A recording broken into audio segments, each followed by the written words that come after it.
મનીષ સિસોદિયા માંડવી પહોંચી ગયા છે। તેમણે પીડિતાના પરિવારને મળીને સાંત્વના આપી છે। તેમની સાથે આપને આપણે બારી ગુલાબસિંહ પણ પહોંચ્યા છે।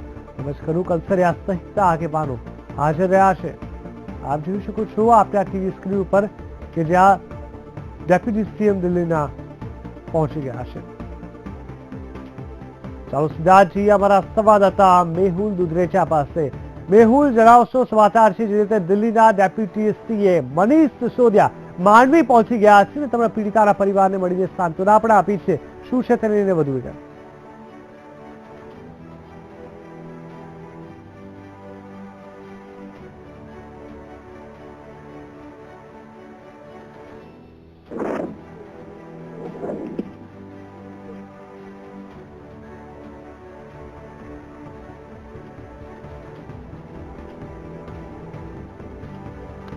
तो बिल्कुल आप જોઈ શકો છો આપના ટીવી સ્ક્રીન પર લાગે છે સંપર્ક તૂટી ગયો છે સંવાદદાતા સાથે અમારો। જે રીતે અમે આપને બતાવી રહ્યા છીએ દિલ્હીના ડેપ્યુટી સીએમ મનીષ સિસોદિયા માંડવી પહોંચી ગયા છે। આપ આપણા ટીવી સ્ક્રીન ઉપર જોઈ શકો છો કે જેઓ પીડિતાના પરિવારની મુલાકાત લઈ રહ્યા છે। અને પીડિતાના પરિવારને મળીને સાંત્વના પણ આપી અને તેમની સાથે આપના પ્રભારી ગુલાબસિંહે પણ ત્યાં મુલાકાત લીધી છે।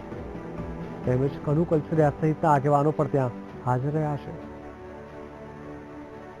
અમારી સાથે જોડાઈ ગયા છે અમારા સંવાદદાતા મેહુલ દુધરેચા। મેહુલ, જણાવશો જે રીતે દિલ્હીના ડેપ્યુટી સીએમ મનીષ સિસોદિયા હાલ ગુજરાત આવી રહ્યા છે અને પીડિતાના પરિવારની મુલાકાત લીધી છે, શું છે વધુ વિગત?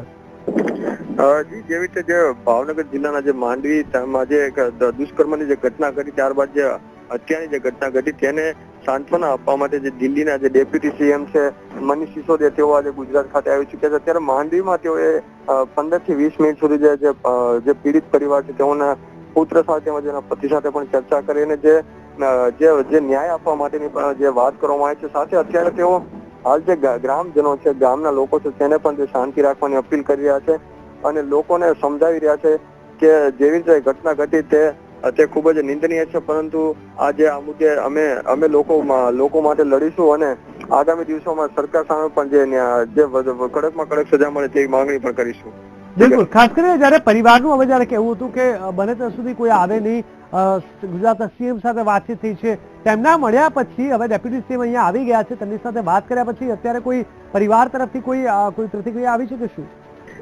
જી, જેવી રીતે જે ગઈકાલે જે સરપંચ જે છે અહીંના જે હસમુખભાઈ વાઘાણી તેઓ જે જીતુભાઈ વાઘાણી જે ભાજપના પ્રદેશ અધ્યક્ષ છે તેઓને મળેલા હતા। ત્યારબાદ તેઓએ એવું સ્ટેટમેન્ટ જે ગુજરાત હાઈકોર્ટની બહાર આપેલું કે અમને જે છે તે અમને કોઈ રાજકીય પક્ષોની જરૂર નથી અને પરંતુ જે અત્યારે જેમનો પુત્ર છે, જે પીડિતા બેન છે તેમનો જે પુત્ર છે તેના દ્વારા એવું કહેવામાં આવે છે કે જે સરપંચ આવેલા તેમજ જે બીજા લોકો આવેલા તે અમારાથી દૂરના સગા સંબંધીઓ છે, પરંતુ અમને તો એવી સજા જોઈએ કે જેમાં જે આરોપીઓ છે તેને ફાંસીની સજા થાય તેવી પણ માંગણી કરી હતી। અને અમે દરેક રાજકીય પક્ષોનો કોઈ વિરોધ નથી કરતા, પરંતુ અમને જે પક્ષ જે ન્યાય અપાવશે અમને તેમાં વિશ્વાસ છે અને જેવું સ્ટેટમેન્ટ જે આપવામાં આવેલું હતું તે અમારા દ્વારા નથી આપવામાં, અમારા દૂરના સંબંધી દ્વારા આપવામાં આવ્યું છે તેવું પણ જણાવવામાં આવ્યું છે। જીગર, બિલકુલ મેહુલ, સમગ્ર માહિતી આપવા બદલ ધન્યવાદ। તો કહી શકાય કે કનુ કલસરિયા તેમજ તમામ આગેવાનો હાલ આવી ગયા છે। મનીષ સિસોદિયાએ માંડવીની મુલાકાત લીધી છે। આપણા ટીવી સ્ક્રીન ઉપર જોઈ શકો છો વીટીવી એક્સક્લુઝિવ દ્રશ્ય અમે આપને બતાવી રહ્યા છે કે જ્યાં પીડિતાના પરિવારની મુલાકાત લેવામાં આવી છે।